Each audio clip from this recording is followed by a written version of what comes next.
একটা ছেলেকে বলতে বলেন, এখানে আইসা দাঁড়াই আব্বা, তোমরা একটা ছেলে আইসা বলো যে ব্রাজিল আর্জেন্টিনার খেলোয়াড়ের সাথে আমাদের ধর্মীয় সম্পর্ক কি? যদি ধর্মীয় কোনো সম্পর্ক না থাকে তো আমাদের রাষ্ট্রীয় সম্পর্ক কি?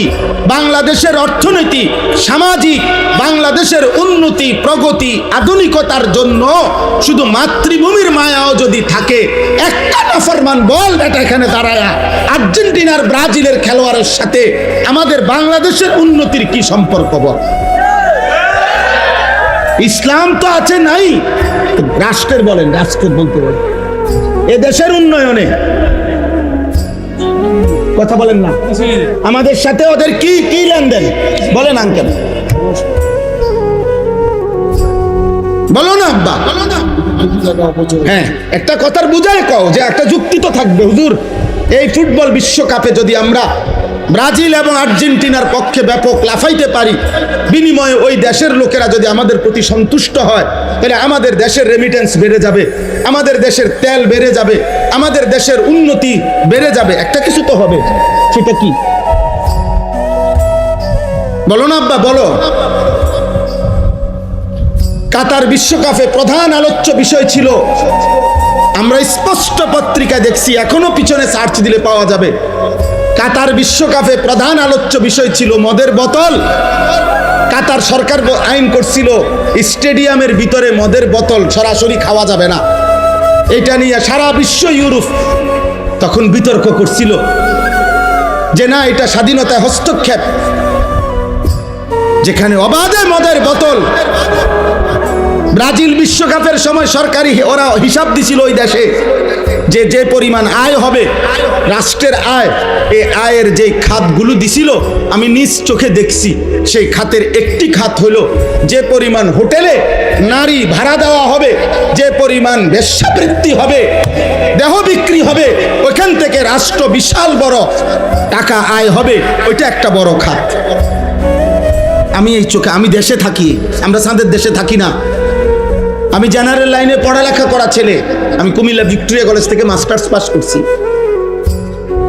সরকারি কওমি 2 লাইনে মাদ্রাসার থেকে পড়ালেখা শেষ করছি, আলহামদুলিল্লাহ। এজন্য বলছি দোস্ত, পৃথিবীর খোঁজ খবর আমরাও রাখি, ইউরোপের প্রতিটা পদক্ষেপ আমরাও খবর রাখি। বলো না আব্বা, তোমরা ইনসাফের সাথে বলো, একটা ছেলে, এই একটি ফুটবল বিশ্বকাপকে কেন্দ্র করে কি পরিমাণ জুয়ার খেলা হবে? এক এক খেলোয়াড়ের নামে, দলের নামে কত কোটি কোটি ডলার জুয়া হবে, বলেন বলেন। খেলা হইল ফুটবল, কিন্তু 3 দেশে 3টা উদ্বোধনী অনুষ্ঠান হবে, 3 দেশের সম্মিলিত আয়োজনে 3টা উদ্বোধনী অনুষ্ঠানের মধ্যে অসংখ্য নর্তকী নাচবে। তো নারীর নাচের সাথে ফুটবলের কি সম্পর্ক? বলো না ভাই, ইনসাফ করো আব্বা, নর্তকীর নাচের সাথে ফুটবলের কি সম্পর্ক বলেন? এমন দুনিয়াত বেশি দিন থাকতাম না, এই জন্য চিন্তা করছি কইয়ে যাই না, বুঝেন না? কে এর ষড়যন্ত্র করব, কে হুমকি দিব, কে ধমকি দিব, যে যেটাই করবো কোনো অসুবিধা নাই, গুলি করুক আর গুম করুক, খুন করুক আর জখম করুক, যে যেখান থেকেই মেরে ফেলুক, শেষ পর্যন্ত আল্লাহর কাছে ফেরত পাঠাবে, ফেরত পাঠাবে না? আর ওই মালিক জুলুম করবে না, তিনি ইনসাফ করবে। তিনি তো দেখছেন, তার জন্য বলছি কিনা, তার জন্য বলেছি কিনা। দুনিয়া খুব কেয়ারফুল থাকলেও মরে যায় একেবারে খুব। আমি আমার পরিচিত একজন করোনার সময় 4 তালা একদিনের জন্য নামে নাই, ওনার পরিবার বলছে উনি মারা গেছে, আর হচ্ছে শুধু হুজুর একদিন বিকাশে, আরে মোবাইলে কোনোভাবে টাকা নাই, কেউ ফোনটা ধরতেছে না, শুধু নিচে বিল্ডিং এর ওনার নিচতলার সামনেই দোকান, নাইমা দোকানের শুধু কইছে টাকা দিত, সাথে সাথে উঠতে গেছে। এই সময়ে করোনা ধরে লাগছে না, উনি মরে গেছে। সর্বোচ্চ সতর্ক অবস্থায় উনি মারা গেছে, অসতর্ক অবস্থায় কোটি কোটি মানুষ মরে নাই। বুঝেন নাই কথাটা? তাহলে মূলত সতর্কতা অসতর্কতা সতর্ক থাকতে নিষেধ করি না, কিন্তু মূল কথা হলো 3 বেলা নিয়মিত খানা যে খায় তারও মৃত্যু হয়, অভুক্ত যে থাকে তারও মৃত্যু হয়। মৃত্যু কারোই থামে না আমার ভাই বন্ধু। অতএব আলহামদুলিল্লাহ অনেক মেহনত আমার প্রিয় মাকসুদ ভাই লাকসামের, যে আমারে দাওয়াতটা দিছে, অনেকবার পেরেশানি করছে। এই মানুষটা দিন রাত নিজের এলাকায় কোথায় কোনখানে একটা মাহফিল, একটা আলেম ওলামা আনা যায়, ওনার সারাদিন এই ফিকির, সারাদিন আমার কতভাবে যে বুঝাইয়া আনছে যে হুজুর অনেক ভালোবাসা নিয়া এলাকার সর্বস্তরের জনগণ মিলে, নওজোয়ান ছেলেরা, বয়স্ক বাবা চাচারা সবাই আন্তরিকতা নিয়ে এই মাহফিলটা সাজাইছে। খতিব সাহেব, ইমাম সাহেব উনিও বললেন মাশাআল্লাহ, আমি আপনাদের সবাইকে মোবারকবাদ জানাই, আপনাদের সকলের ভালোবাসা আন্তরিকতায়।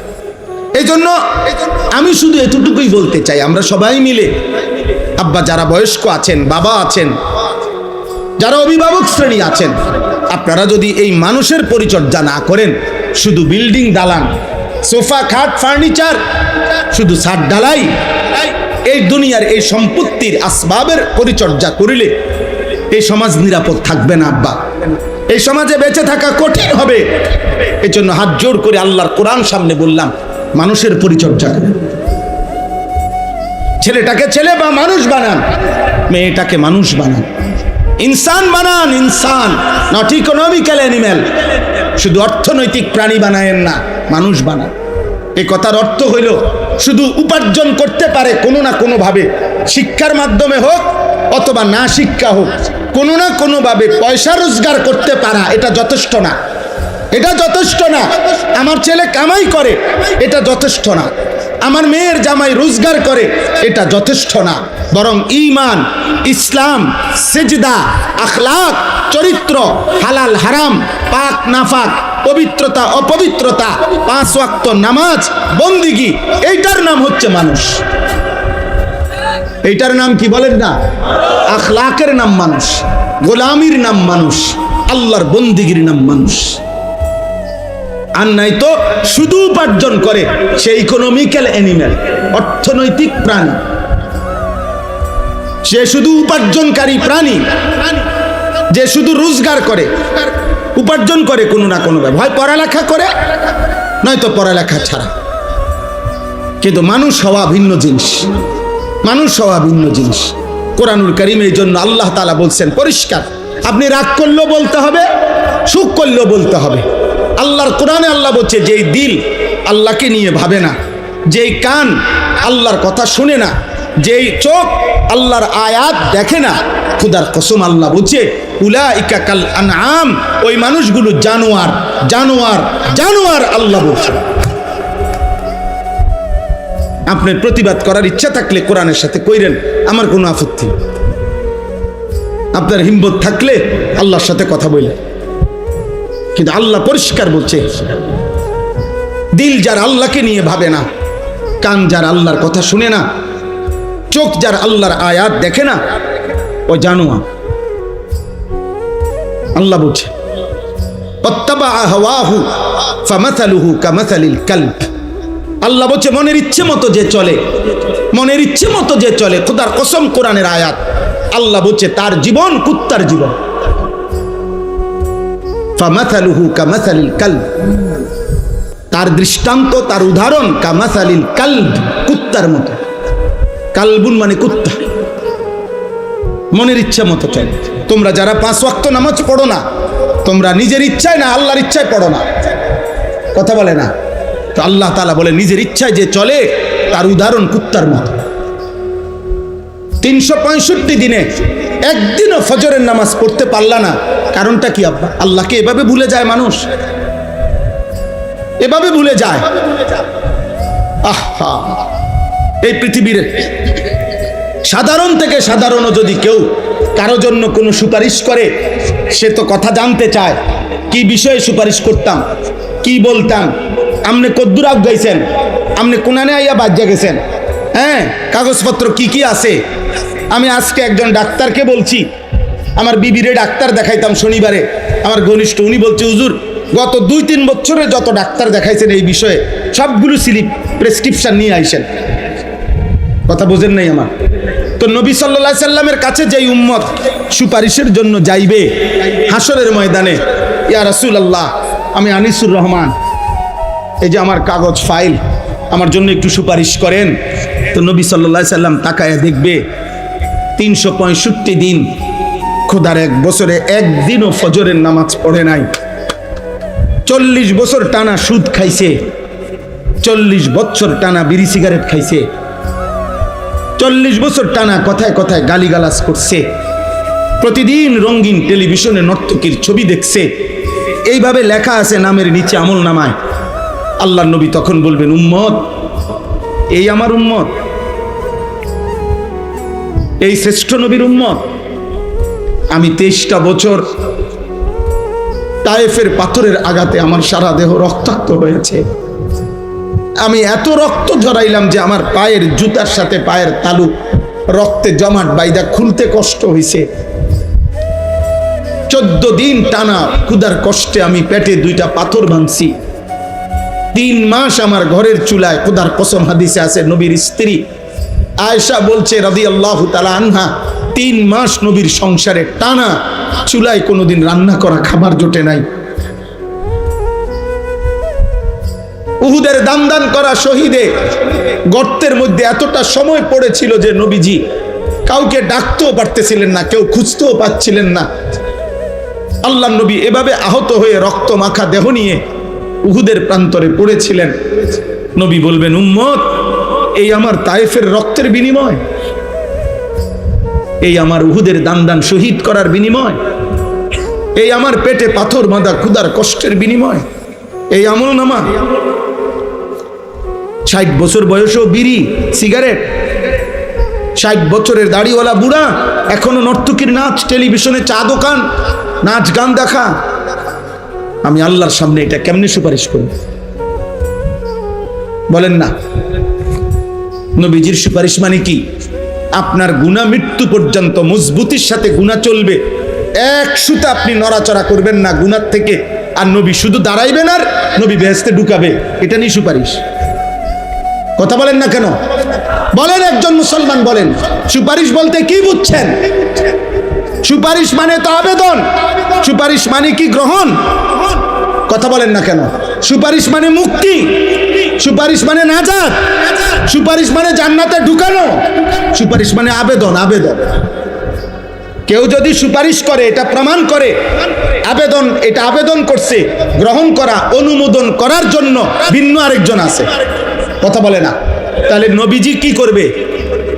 সুপারিশ করবে, তো এটা অনুমোদন করার জন্য আরেকজন কেউ থাকবে নি, তিনি কে?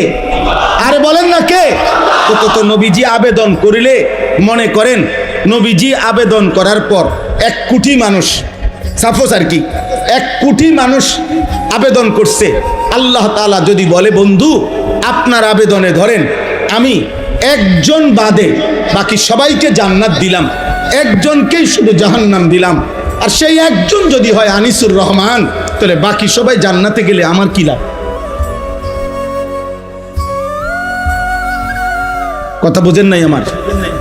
নবীর সুপারিশে মনে করেন 100 কোটি যাবে। এই ছেলে, এই বেয়াদব, এই বেটা বেয়াদব, মোবাইল ধরলা কেন? গাদ্দারি করো কেন? তুমি চলে যাও বেটা, তোমার মতো ফালতু শ্রোতা না হলে চলবে বেটা।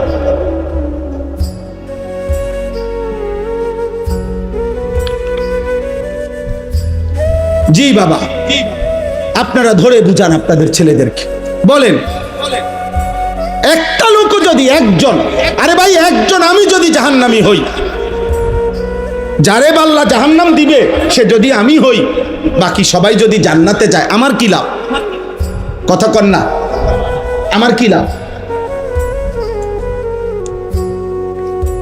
দোস্ত আমার, বন্ধু আমার, আমি সর্বোচ্চ আবেগ দিয়ে বলছি, রাগ হইও না ভাই, আমি মোবাইলের এটা মাইনে নিতে পারি না। আমার কথা হলো সে না শুনুক, আমার কোনো আপত্তি নেই।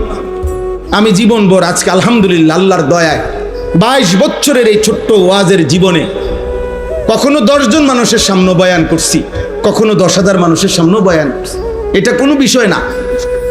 এই কোরবানির ঈদের আগের দিন বুধবার রাতে এশার নামাজের পরে আমি যখন বয়ান করছি তখন 10-15 জন মানুষ ছিল।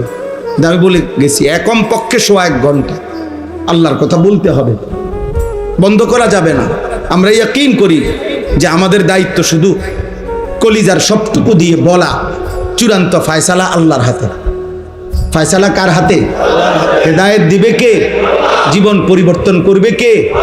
আল্লাহ আল্লাহ আল্লাহ আল্লাহ আল্লাহ। হেদায়েত কারো হাতে না, শুধু আল্লাহর হাতে। হেদায়েত নবী সাল্লাল্লাহু আলাইহি সাল্লামের হাতেও না, কার হাতে? যার কারণে যে নবীর কথায় আবু বকর এক কথায় কালেমা পড়ছে, সেই নবীর কথায় 10 বছর একটানা আপন চাচা আবু তালেবকে নবীজি দাওয়াত দিছে। আর মোট 38 বছর আবু তালেব 38 বছর নবীজির খেদমত করছে। কত বছর? 38 বছরের খেদমত করছে আবু তালেব নবীজির। আর নবীজি 10 বছর তাকে কালেমার দাওয়াত দিছে, কিন্তু মৃত্যু হয়েছে ঈমান ছাড়া, কারণ আসমানওয়ালা রব ফয়সালা দেয় নাই। বলে নবীজি কাঁদছে, চোখের পানি ফেলছে, ফেলে নাই? বুখারীর riwayat, কুল লা ইলাহা ইল্লাল্লাহ কালিমাতান আশহাদু লাকা বিহা ইনদাল্লাহ। আল্লাহর নবী বলছে, চাচা একবারের জন্য কালেমাটা পড়ে, একবার শুধু বলেন চাচা, আপনি শুধু বলে রাখলে হাসরের ময়দানে আমি আপনার জন্য আল্লাহর নিকট সাক্ষ্য দেব। হাদিসের মধ্যে আছে আবু তালেব নবীজি ফালাম ইয়াজাল বারবার বলতেছিলেন, আর আবু জাহেল আর উমাইয়া ইবনে খালফ এই 2 জন কাফের বারবার নিষেধ করছিল। 2 পাশে 2 জন, এ পাশে নবীজি, এ পাশে 2 জন কাফের, আবু জাহেল এবং উমাইয়া। এই 2 জন বলতেছে, আবু তালেব বাপদাদা পূর্বপুরুষের ধর্মের মূর্তি পূজার বিরোধিতা করিস না, বেজ্জতি করিস না। আর আল্লাহ নবী বলছে, চাচা একটাবার পড়ে। কোন কিতাবের মধ্যে আছে শেষ পর্যন্ত নবীজি বলছে, চাচা আমার কানে কানে বলে, আমি শুধু শুনে রাখবো, কিয়ামতের দিন সাক্ষ্য দেব। আবু তালেব পড়ে না, খোদার কসম পড়ে না। কিতাবে আছে শেষ পর্যন্ত নবীজি বলছে, চাচা আমি পড়ি, আপনি শুধু ঠোঁটটা লাড়েন। আমি তবুও বলবো আল্লাহর কাছে যে আল্লাহ আমার চাচা ঠোঁট লাড়ছে, মনো কালেমাই পড়ছে। আবু তালেব ঠোঁটও লাড়ে নাই, শেষ পর্যন্ত আছে। এবার নবীজি বলছে, এরকম হাত জড়ায় ধরে বলছে, চাচা আপনি আগুনের মধ্যে কেমনি সইবেন? আপনি আগুনে পুড়বেন। আপনি আমার 38 বছর খেদমত করছেন, আপনি জাহান্নামের আগুনে পুড়বেন। চাচা আমি এটা সহ্য করবে, আপনি তো আগুনে পুড়বেন। এই তখন আবু তালেব একটা কথা বলছে, এই করিম। আবু তালেব বলছে, ভাতিজা মুহাম্মদ, আন্নারু খায়রুম মিনাল আর। আপনারা সবাই মনে রাখছেন, আবু তালেব বলছে, মুহাম্মদ দুনিয়ার মানুষের কাছে লজ্জিত হওয়ার চাইতে আগুনে পোড়া ভালো।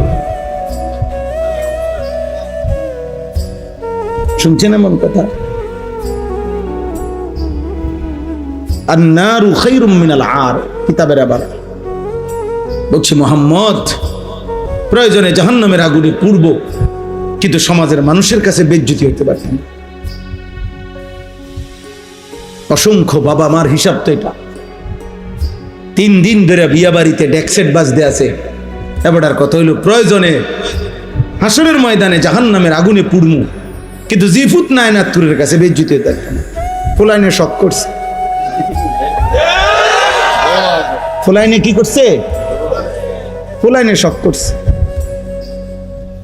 হ্যাঁ, বেটা বেড়ি এক প্যান্ডেলে খাওয়াইতে আছে, ও গুণা হইব তো, ও হক গুণা, কিতা করণ যাইবার, হয়তো কিছু পিঠা খাওয়ান লাগবো কবরে, কিন্তু বেজ্জুতি থেকে তো বাঁচতে। গ্রামে বেজ্জুতি হয়েছে না, হেবড়া মানুষ হেবড়ার একটা আলগি দিয়ে টাঙ্গাই থইছে ইজ্জত দিয়ে।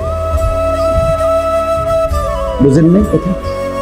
হ্যাঁ, এই মানুষের কাছে যাতে বেজ্জুতি না হয়, এই জন্য গুণাটাকে কি করে নিছে? মেনে নিছে। কথা বোঝেন না? একটা হাইয়েস, ওইটার ভিতরে বেড়া বেড়ি ফুলা মাইয়া, হ্যাঁ জাপ দিয়ে বইয়ে লাও। মাত্র 10 কিলোমিটারের পথ, এত ফর্দা ফুদ্দা টোহাইও না, এত এত এত জমিদারি করো না, বইয়া লাও বেড়া বেড়ি এক লগে, যে জান দিয়ে জায়গা পাও বইয়া লাও। এটা জায়েজ হয়ে গেল? এটা 2 কিলোমিটার হইলে এটা জায়েজ, 10 কিলোমিটার পথ কম হইলে বেড়া বেড়ি এক লোকে বইন জায়েজ নাকি? বিয়ার রাত, বিয়া বাড়ি, আপনার স্বাস্থ্য বোন, জ্যাঠতো ভাই, ভাই বোন, ছোট ছোট বাচ্চা 10 বছর 12 বছরের, মনে করেন সব দিদি একখান দিয়ে হতাই দিচ্ছে, বুঝতেলা সবাই একটা বালিশ দিয়ে দিয়ে সবাই শুয়ে লাইল এক লগে। এটা হালাল না হারাম? তো এত দিকে গুনাহ করে এরপরে শেষ সমস্ত নাফরমানি কমপ্লিট কইরা এরপরে ইমাম সাহেবের কাছে দায়িত্ব, হুজুর খাস করে দোয়া করে দেন আল্লাহ যেন কত সুখে রাখে, আল্লাহ যেন এই 70,000 টাকার যে বিয়ের গেটটা আল্লাহ যেন এটা বরকত দেয়, গায়ে হলুদের যে অনুষ্ঠানে বেড়া বেড়ি নাচছে আল্লাহ যেন এটা বরকত দেয়, পুরাটা অনুষ্ঠান যে ভিডিও করছে আল্লাহ যেন এটার মধ্যে বরকত দেয়, বেড়া বেড়ি যে একই হাইয়েসের মধ্যে সাইপা বইছে আল্লাহ যেন এটার মধ্যে বরকত দেয়। হ্যাঁ দিব, যা দিবার দিব, আপনি টের পাইবেন, রোদ উঠলেই বুঝবেন। বুঝেন নাই? আস্তাগফিরুল্লাহ, আস্তাগফিরুল্লাহ, বলেন নাউজুবিল্লাহ, বলেন নাউজুবিল্লাহ। মুসলমান মনে রাখবেন আমার শেষ কথা, চোখ বন্ধ করলে ঝড় থামে না, মাথা নোয়ায়া ফেললে ঝড় থামে না। ওট পাখির স্বভাব, তুফান দেখলে বালুর মধ্যে মাথা ঢুকায়। চামচিকার স্বভাব, বাদুরের স্বভাব, আলো ফুটলে মাথা নিচের দিকে দিয়া চোখ বন্ধ করে রাখে। তার মানে সে বুঝাইতে চায় আলো আসে নাই, না আলো আসছে, তুমি মাথা নোয়াই লাইছো। আর এই জন্য আপনি যদি বলেন আমি বুঝি নাই, চোখ বন্ধ করে যদি আপনি কোন তুফান নাই, না তুফান ঠিকই আসতেছে, আপনি চোখ বন্ধ করে রাখছেন, তা আপনি বুড়া মানুষ, গ্রামের মানুষ, বুঝি নাই বা ও এখনকার যুগ এরকম, আগের মতো সাফাসাফি করলে হইতো না, এই সব কিছু বললেই কবরের আযাব মাফ হয়ে যাবে, জাহান্নামের আযাব মাফ হয়ে যাবে। খোদার কসম এটা হবে না।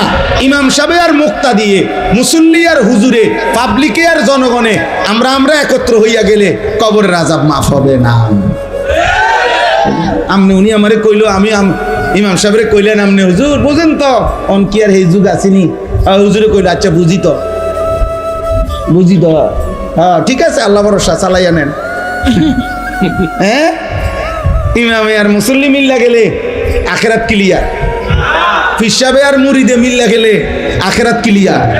হ্যাঁ কি মিল্লা জিল্লা কুমিল্লা, মিল্লা জিল্লা আখেরাত না। ওয়ামতাজুল ইয়াউমা আইয়ুহাল মুজরিমুন, আল্লাহ তাআলা হাসরের ময়দানে বলবে, ফেরেশতা প্রত্যেকটা নাফরমান বেঈমানরে আলাদা কর, বাইর কর গার ধাক্কা দিয়া, ওয়াকিফুহুম ইন্নাহুম মাসউলুন। আল্লাহ বলবে ফেরেশতা প্রত্যেক পাপীকে 3 জন একসাথ করবি। প্রিয় ভাই, কোরআনের আয়াত, প্রত্যেক পাপীর বেলায় আল্লাহ বলবেন 3 জনকে একসাথ করবা। 1 পাপীকে, 2 এই পাপ কাজে তার সঙ্গী যে ছিল তাকে, 3 এই পাপ করতে গিয়ে সে যার উপরে ভরসা করছে, তারে শেল্টার দিছে সে, যে সেই গডফাদার যে তাকে অন্যায় করতে, চুরি করতে, জিনা করতে, মদ খাইতে, জুয়া খেলতে, নারী দেখতে, জুলুম করতে, সন্ত্রাসী করতে, চাঁদাবাজি করতে, হারাম করতে যে তাকে শেল্টার দিছে, আল্লাহ বলবে 3 জনকে একসাথ করো। খোদার কসম আল্লাহ বলেন, আর জাহান্নামের রাস্তায় দাঁড় করাও, আমি একটা একটা করে জিজ্ঞেস করব আর জাহান্নামে পৌঁছায় দেব। কোরআন শরীফের আয়াত, উহশুরুল্লাযীনা যালামু ওয়া আযওয়াজাহুম ওয়া মা কানু ইয়াবুদুনা মিন দুনিল্লাহ ফাহদুহুম ইলা সিরাতিল জাহিম ওয়াকিফুহুম ইন্নাহুম মাসউলুন মা লাকুম লা তানাসারুন বাল হুমুল ইয়াওমা মুস্তাসলিমুন। আল্লাহ তখন ওই 3 জনকে, পাপীর সঙ্গী, পাপ কাজ সে যার উপরে ভরসা করে করছে, এই 3 জনকে একসাথ করে আল্লাহ বলবেন, কি হলো, একজন আরেকজনকে সাহায্য করছো না কেন? একজন আরেকজনকে এখন কিছু বলছো না কেন? সহযোগিতা করছো না কেন? আল্লাহ আমাকে মাফ করে দেন, আল্লাহ আমাদের সবাইকে মাফ করে দেন। প্রিয় ভাই, জোয়ান মুসলমানের নওজোয়ান আব্বা, আগামীর পৃথিবী তোমাদের। তোমরা যাদের বয়স 14 বছর, 16 বছর, 18 বছর, 20 বছর, আমার আব্বা, তোমরা এত কম বয়সে এমন সুন্দর হায়াত নষ্ট করো। এত নারী দেখো না আব্বা, এত নারী দেখো না। এত অশ্লীল ছবি মোবাইলে দেখো না। মদের আড্ডা, জুয়ার আড্ডায় যাইও না। জিনার ব্যভিচার, নারীর আড্ডায়, হারাম কোনো মেয়ের সাথে প্রেম ভালোবাসা, হারাম কোনো সম্পর্ক, পার্ক রেস্তোরাঁ বিনোদন, রাতভর গল্প, মোবাইলে আলাপ, বাস্তবতার হারাম প্রেম, সবটাই জিনা। খোদার কসম, হাতেরও জিনা, পায়েরও জিনা, চোখেরও জিনা, লজ্জাস্থানেরও জিনা, সবটাই নবীজি বলছে জিনা। লজ্জাস্থান দিয়ে যে অপকর্ম করে সেটাও জিনা, হাত দিয়ে যে হারাম নারী ছুঁয়ে দেয় এটাও জিনা, চোখ দিয়ে যে হারাম নারী দেখে, মানে যাকে দেখার অনুমতি নাই, এটা চোখের জিনা, কানের জিনা, হাতের জিনা, পায়ের জিনা। নবীজি বলছে, বিশুদ্ধ হাদিস, বুখারী মুসলিমের হাদিস। সাথে সাথে মদ, নেশা। আল্লাহ নবী সাল্লাল্লাহু আলাইহি ওয়াসাল্লামের একটা হাদিস শুনেন, ছেলের আব্বা একজন হলেও যদি ভাবো তাহলে শুনো। খোদার কসম, নবীজি বলছেন, আমার কাছে নির্ভরযোগ্য আরবি তাফসীর আছে, আর তাফসীরুল মুনির, এই তাফসীরের মধ্যে আছে এই হাদিস। নবীজি বলছেন, দুইটা পাপ, এক নাম্বার হলো জিনা, নারীর সাথে যে হারাম কাজ করে, দুই যে মদ পান করে। মান জানা ওয়া শারিবাল খামরা, নেশা, নেশা, মদ, নেশা, মদখোর, নেশাখোর, যে ফুট্টাখোর, বাবাখোর, গাঁজাখোর, ইয়াবাখোর, হারামখোর, হারামখোর, হারামখোর, নেশাখোর, হারামখোর, ফুট্টাখোর, হারামখোর, বাবাখোর, হারামখোর, হারামখোর। আল্লাহ নবী বলে, যে বেবিচার করে এবং মদ পান, নেশা করে, খোদার কসম নবী বলে, নাজা আল্লাহু মিন কলবিহিল ঈমান, আল্লাহ তাআলা ওই পাপের সময় আল্লাহ তাআলা তার কলিজার থেকে ঈমানটা টেনে খুলে ফেলে। কসম খোদার, এই কোরআন হাতে বলে, নাজা আল্লাহু মিন কলবিহিল ঈমান কামা ইয়াখলাউল ইনসানু আল কামিসা মিন রাসিহি।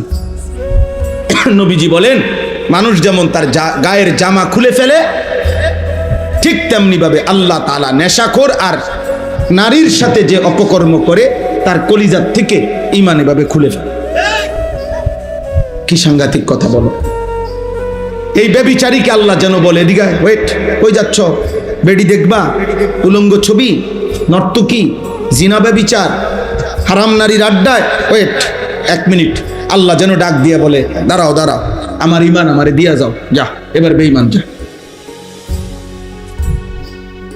যে মদ পান করে, নেশাখোর, আল্লাহ তাআলা বলে, দাঁড়া এক মিনিট, নেশাখোর, দাঁড়াও দাঁড়াও, আমার ঈমান আমারে দিয়া দাও, যাও এবার বেঈমান যাও, যাও।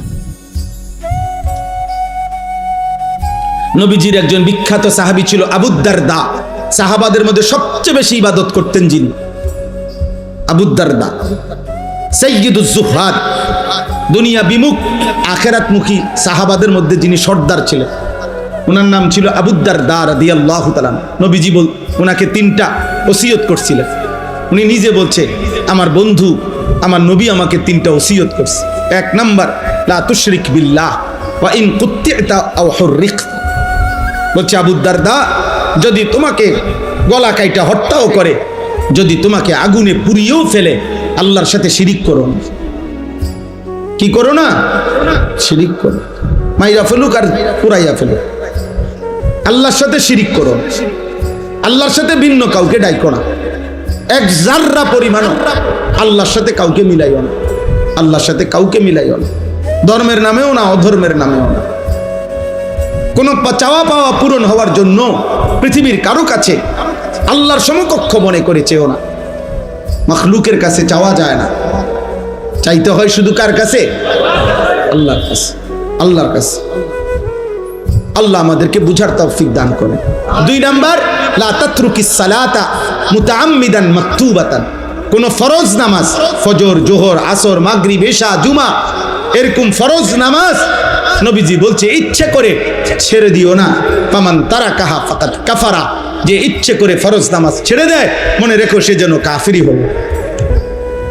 3 নাম্বার, লা তাশরাবিল খামরা, মদ পান করো না। ফাইন্নাহা মিফতাহু কুল্লি শার, কেননা মদ, নেশা সমস্ত পাপের চাবি। মদখোর যে নেশা করে সে নারী লুবি, সে জুয়া খেলে। যেখানে মদের আড্ডা সেখানে গানের আড্ডা, যেখানে গানের আড্ডা সেখানে নারীর আড্ডা। এই তিন জিনিস, মদ, নারী, গান, বাদ্য, এই তিন জিনিস এক ক্ষতি এনে তিন দাগ। বুঝেন নাই? একই ক্ষতি আনে। যেখানেই মদের আড্ডা সেখানে নারীর আড্ডা, সেখানে গানের আড্ডা, এই তিনটে একসাথে চলে। নাউজুবিল্লাহ, নাউজুবিল্লাহ। দয়া করে গুনার থেকে ফেরে না। ছেলের আব্বা ধরে নাও, তোমার দিকে কেউ নজর দিল না, মা ভুলে গেল, বাপ ভুলে গেল, এই সমাজের সবাই তোমাদেরকে ভুলে গেছে। আব্বা, তোমরা অনেক ছেলে আছো এমন, মোবাইল 24 ঘন্টা তোমাদেরকে পাগল বানায় রাখছে। নারী দেখতে দেখতে, ছবি দেখতে দেখতে, অশ্লীল দৃশ্য দেখতে দেখতে আজ তুমি মাথার চুল থেকে পায়ের নখ দিয়া এই পুরা বডিতে কোথাও তুমি বুঝাইতেও পারতা না যে তুমি মুসলমান কেমন, মুসলমান কেমন, বলো না ভাই? যদি কেউ এভাবে তোমরা মনে করো কেউ তোমারে বাধা দেয় না, কিন্তু এরপরও তুমি আল্লাহর কাছ থেকে ছাড় পাইবা না। তুমি নিজেরে নষ্ট করো না, আমার এই শেষ কথা অনুরোধ করলাম। এটা আমার কলিজার একটা ব্যথা।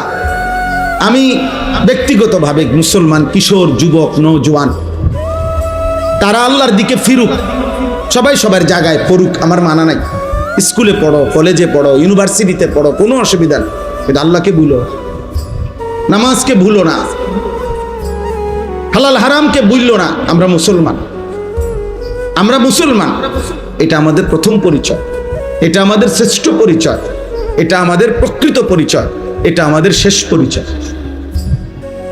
এটা আমাদের কি শেষ পরিচয়, এটা আমাদের কবরের পরিচয়, এটা আমাদের আখিরাতের পরিচয়। আমরা মুসলমান, আমরা ঈমানদার।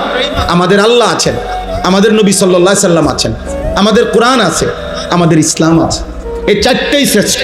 আমাদের আল্লাহ সর্বশ্রেষ্ঠ, আমাদের নবী সর্বশ্রেষ্ঠ, আমাদের কিতাব সর্বশ্রেষ্ঠ, আমাদের ধর্ম সর্বশ্রেষ্ঠ। আমি অন্যের কাছে যাব কেন? বলো না ভাই, আমি কিসের অভাবে অন্যের কাছে যাব? আমার কাছে কোনটা নাই?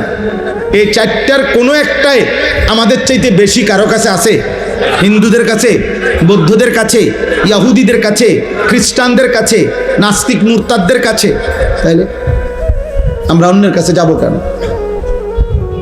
কেন যাব ভাই? অতএব আমি অনুরোধ করছি, দয়া করে আমরা প্রত্যেকে আল্লাহর দিকে ফেরে। আমার এই সমস্ত যুবক ভাই, অনেক শ্রদ্ধেয় বাবারা আছেন, আপনাদের সামনে ছেলেরা তোমাদেরকে বললাম, ফজরের নামাজ পড়ো। আমার একটা জীবনের মেহনত, আমি ফজর ক্যাম্পেইনের কাজ করি সারা বাংলাদেশে। আমার অসংখ্য ছেলে আছে আমাদের, যারা আমার ঘরে কলিজা দিয়া মহব্বত করে, এখানেও আছে আমার ছেলে আলহামদুলিল্লাহ, যারা ফজর ক্যাম্পেইনের একটা কাজ করি আমরা। মানে হলো ফজর নামাজের মুসল্লি বৃদ্ধির চেষ্টা। ক্যাম্পেইন মানে প্রচারণা, ফজরের মুসল্লি বৃদ্ধির প্রচারণা। আমাদের একটা স্বপ্ন, সারা বাংলাদেশের মসজিদে জুমার নামাজ আর ফজরের নামাজের মুসল্লি বরাবর হবে। আর এটা কিতাবের মধ্যে আছে ভবিষ্যৎবাণী, আসমানি কিতাবের ভবিষ্যৎবাণী, যে মুসলমানদের যখন জুমার নামাজ আর ফজরের নামাজ মুসল্লি বরাবর হবে, কসম আল্লাহর, কিতাবের কথা এটা, সেদিন মুসলমানদের হাতে গোটা পৃথিবীর বিজয় হবে, পৃথিবীর সমস্ত বেঈমানের উপরে ঈমানের পতাকা উঠবে। এ কোন দিন? জুম্মা আর ফজর বরাবর হবে। এখন বলেন তো, আমাদের জুম্মা আর ফজর বরাবর? ফজরের মুসল্লি অর্ধেক, 4 ভাগের 1 ভাগ, অনেক, এখনো বহুদূর। আমাদের বিজয় এখনো বহুদূর, বহুদূর। এই জন্য সারা বাংলাদেশে আমরা আলহামদুলিল্লাহ এই কাজটা করি। বয়স্ক বাবা, মজ বয়সী যারা আছেন, আপনাদেরকেও বলি, বাবা ফজরের নামাজ পড়ে। খোদার কসম, এই কোরআন হাতে ধরে বললাম, নবীজি বারবার, একাধিকবার, বুখারীতে হাদিস আছে, মুসলিমে হাদিস আছে, অসংখ্য সাহাবী বর্ণনা করছেন নবীজির থেকে। নবীজি বলছেন, কোন ব্যক্তি মুমিন নাকি মুনাফিক এটা চিহ্নিত করার প্রথম প্রকাশ্য প্রমাণ হলো ফজরের নামাজ। কোন নামাজ? কোন নামাজ? খোদার কসম, ফজরের নামাজে প্রমাণ হয় সে কি মুমিন নাকি মুনাফিক। হাদিসে আছে, হযরত উবাই ইবনে কাব রাদিয়াল্লাহু তাআলা আনহু বলেন, নবীজি যাকে সন্দেহ করতেন ঈমানের ব্যাপারে, তাকে ফজরের নামাজ সালাম ফিরিয়ে খুঁজতেন, সালাম ফিরিয়ে খুঁজতেন। একদিন দুই দিন না দেখলে নবীজি বলতেন, মনে রেখো মুনাফিকের জন্য এশা এবং ফজরের নামাজ জামাতে পড়া কঠিন। হসমান হযরত আব্দুল্লাহ ইবনে ওমর বলেন, নবীজির বিখ্যাত সাহাবী, তিনি বলেন নবীজির জামানায় কেউ যদি ফজরের নামাজে মসজিদে না আসতো, আমরা তাকে দুইটা জিনিস ভাবতাম, হয় সে অসুস্থ রোগাক্রান্ত, আর নয়তো মুনাফিক। আসানা বিহিজ্জান, হয় আমরা এটাই বুঝতাম, হয়তো সে অসুস্থ আর নয়তো মুনাফিক। নবীজি, বুখারীর হাদিস আছে, নবীজি সাল্লাল্লাহু আলাইহি সাল্লাম ফজরের নামাজের গুরুত্ব বলে আল্লাহর নবী বলছেন, আমার মন চায় জামাতের ওয়াক্ত হইলে একজনকে বলি ইমামতি করো, আর আমি নিজে কিছু লোক নিয়া লাকড়িতে আগুন ধরাইয়া আমার মন চায় ইলা কওমিন লা ইয়াশহাদুনাস সালাহ, যারা ফজরের জামাতে আসে নাই, আমি তাদের ঘরগুলোতে যাই, ফা উহাররিকা আলাইহিম বুয়ুতাহুম বিন্নার, অতঃপর তাদের ঘরগুলো তাদেরকে শুদ্ধা আগুনে পোড়ায় দেয়। কি মনে করছেন আব্বা বিষয়টা? খামখেয়ালি মনে করছেন? ফুলাইন মানুষ, হেবড়া কয় ফুলাইন মানুষ, বাপে কয় ফুলাইন মানুষ, মায়ে কয় ফুলাইন মানুষ, আস্তে আস্তে ঠিক হয়ে যাবে। হেবড়ারে কইছে জিবরাইলে, হেবড়ারে কইছে 18 বছরের এখনো বলে ছোট ফুলাইন, আস্তে আস্তে ঠিক হইব। ধরেন 85 বছর বয়স যখন হইব, আল্লাহর রহমতে তখন তারের মতো সোজা হয়ে যাবে।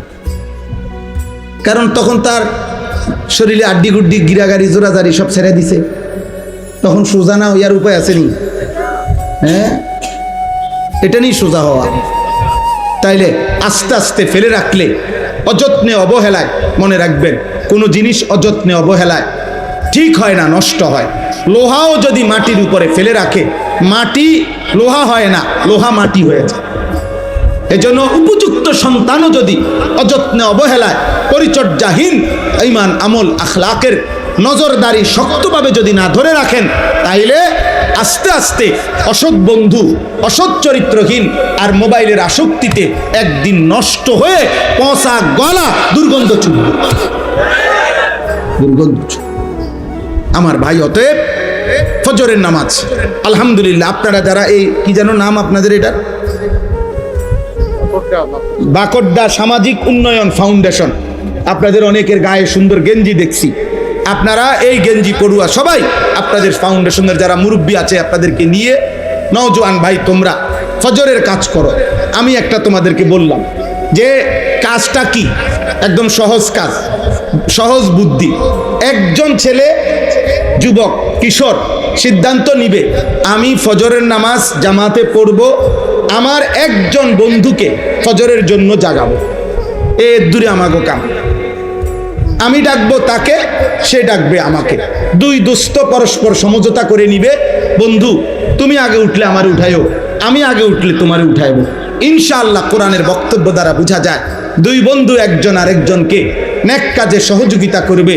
খোদার কসম, আল্লাহ কিয়ামতের দিন বলবে, ও বন্ধুরা যারা একে অপরকে নেক কাজে সহযোগিতা করেছিলে, একসাথে বন্ধুরা হাত ধরাধরি করে জান্নাতে ঢুকবে।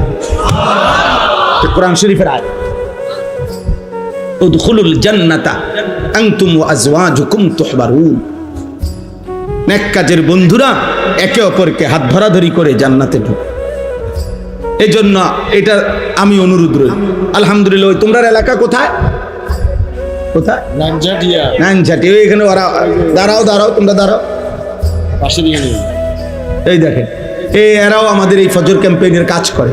ওই যে এদের গেঞ্জির মধ্যে লেখা আছে ফজর ক্যাম্পেইন, এরকম অনেক আছে বউ আব্বা, সারা বাংলাদেশে আছে আলহামদুলিল্লাহ, সারা বাংলাদেশ। সিলেটে আমরা কিছুদিন আগে প্রোগ্রাম করছি, ফজরের বাদ বয়ান করছি মসজিদে, সিলেটের বড় মসজিদে, বিভাগীয় শহরে। হ্যাঁ, সিলেট আম্বরখানা, নাকি আম্বরখানা পয়েন্ট মসজিদ। ফজরের ওয়াক্তে এলাকাবাসী, ওই যে ওই সিলেটের আজকে আসছে, হে বলতেছে কয় তার আত্মীয় রাত্রে 3:30 বাজেই আপনার মোটর সাইকেল দিয়ে দূর জায়গার থেকে ফজরের জামাত ধরছে। পুরা 3 তালা মসজিদ, সব তালা কানায় কানায় পূর্ণ হয়েছে ফজরের জামাত। আমার এটা কোনো দল না, সংগঠন না। আমি বিগত নির্বাচনেও পারতি না, সামনে নির্বাচনেও পারতি না, আমার এটা নাই। আমি এটি বুঝি কম, বুঝেন নাই? আমি বুঝি আল্লাহর কথা বলা। হ্যাঁ, যার যার সাধ্য মতো চেষ্টা, হ্যাঁ, যা যে এর চাইতে বেশি কাজ করতেছে আলহামদুলিল্লাহ, প্রত্যেকের সাধ্য মতো কম বেশি দিনই কাজ করা, ঠিক না বলেন? উচিত কি না বলেন? এই জন্য প্রথম জিম্মাদারি ফজরের জন্য ইনশাআল্লাহ আপনারা বাবারা, আপনারা আপনাদের সন্তানদেরকে উঠান, আপনি আপনার ছেলেটার সামনে দাঁড়িয়ে উঠান, স্ত্রীকে উঠান। আল্লাহ নবী বলছে যে স্বামী স্ত্রীকে ফজরের নামাজের জন্য জাগিয়ে দেয়, যে স্ত্রী স্বামীকে ফজরের জন্য জাগিয়ে দেয়, খোদার কসম নবী বলছে রাহিম আল্লাহ, আল্লাহ ওই স্বামী স্ত্রীর উপরে রহমত নাজিল করে। নবীজি বলছে যে এই পরিবারের পুরুষ তার পরিবারের সদস্য স্ত্রী ছেলে মেয়েদেরকে ফজরের নামাজের জন্য জাগিয়ে দেয়, অতঃপর সকলে ফজরের নামাজ আদায় করে, খোদার কসম নবী বলছে আল্লাহ তাআলা ওই ফ্যামিলির পুরুষ মহিলাকে বেশি বেশি জিকিরকারী পুরুষ এবং নারীদের অন্তর্ভুক্ত করে দেয়। তাহলে আমরা চেষ্টা করতে পারি কিনা বলেন? হিম্মত করেন, বলেন ইনশাআল্লাহ, বলেন ইনশাআল্লাহ। ইনশাআল্লাহ একদিন আমরা স্বপ্ন দেখি জুমা এবং ফজরের মুসল্লি বরাবর হবে।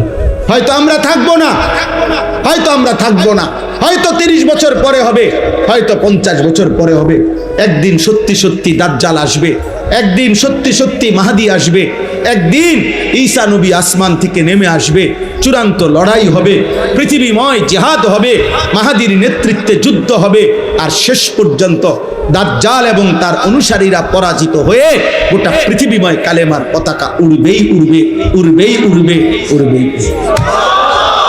এ তোমার নবীর ভবিষ্যৎবাণী, আর তোমার নবী মিথ্যা বলে না, বানিয়েও বলে না। তিনি মিথ্যাও বলে না, বানিয়েও বলে না। আল্লাহ সবাইকে কবুল করেন, আল্লাহ সবাইকে কবুল করেন। আপনাদের এই সামাজিক উন্নয়ন ফাউন্ডেশন, আপনাদের কাছে আমার অনুরোধ, আপনাদের সামাজিক উন্নয়ন 2 ভাগে হবে ইসলামের দৃষ্টিকোণে। এই শেষ কথা মনে রাখেন। 1 নাম্বার হলো সামাজিক উন্নয়নের 2 অংশ থাকতে হবে। 100 টাকায় 60 টাকা আর 40 টাকা কমপক্ষে 2 ভাগ করতে হবে, সমান সমান না। 60 টাকা হবে একদিকে, 40 টাকা হবে একদিকে। 60 টাকা দিয়া কি করবেন? 60 টাকা দিয়া মানুষের আখেরাতমুখী জীবন গঠনের জন্য আয়োজন করবেন। সূরা শিখবে, কেরাত শিখবে, দোয়া শিখবে, দিন শিখবে, কালেমা শিখবে, নামাজ শিখবে, ইসলাহি মাহফিল হবে, মসজিদ ভিত্তিক বয়ান হবে, এবং মহল্লায় মহল্লায় সকালবেলা ফজরের পরের ভোরের মক্তব বাচ্চারা শিখবে। সন্ধ্যা, আসর, মাগরিব, এশা যে কোনো এক ওয়াক্তে বয়স্করা প্রয়োজন পরিমাণ দিন শিখবে, সূরা কেরাত শিখবে। একবার 10 মিনিট হোক, মনে করেন আলহামদুলিল্লাহ, এইটাই ইমাম সাহেব মনে করেন 10 মিনিট মস্ক করায় দিছে মুরব্বীদেরকে। এর দূরে শুধু আজকে এর দূরে পড়া যান ছুটি, কালকে আবার বাকি না। কথা বোঝেন নাই? অর্থাৎ আমরা ব্যস্ত, কোনো অসুবিধা নাই, কিন্তু আমরা তো দেখি, আমরাই তো দুনিয়াতে চলি। বয়স্ক লোকের ব্যস্ততা কি? এ গুইরে চা দেওয়া, এ বিড়ি বন, হ্যাঁ বন, চা, বিড়ি, আর এ গপ, আর শুধু গপ। একেবারে গোটা পৃথিবীর দোষ। মেম্বার বালানা, চেয়ারম্যান বালানা, এমপি বালানা, এতের ফুট বালানা, হেতের জি বালানা, এতে আড়ে কেমনে, হেতে নাচে কেমনে, এ বসে বসা একজনে জুল দেয় দিছে, মাশাআল্লাহ চলছে। এবারে এক একজনের দেখবেন কুদ্দা ওইটা লাফায়। আরে রাখ বেটা, আমি বুঝাইতে আছি, রাখ তুই, হুন আমার কথাটা হুন। ঘাম বাইয়া বাইয়া পড়তে আছে। এ কি বুঝায়, কি বুঝায় কেউ কইতাছে না। কারে বুঝায়, কিত্ত বুঝায়? এখান থেকে বৈশা জাতিসংঘের বুদ্ধি দেয়। আমি তো সবসময় বলি পৃথিবীর সবচেয়ে বেশি বুদ্ধিজীবী বাংলাদেশের চা দোকানে। একটা ডাইরেক্ট যে খনিটা, এটাই চা দোকান। মেন জাতীয় সম্পদ আমাদের দেশের, মেন সম্পদ যে জাতীয় যে সম্পদটা, যে চা দোকানে থাকে। শুধু বদনাম, শুধু গীবত, শুধু বেহুদা কথা। উনি এই সারা দেশের বুদ্ধি দিবে, সারা পৃথিবীর বুদ্ধি দেয়। দোকানদারে আজকে 3 মাস টাকা পায়, আজকে 260 টাকার লেগে বেড়া মনে পর্যন্ত 50 বার কইছে, কয় শুধু লিখে রাখ।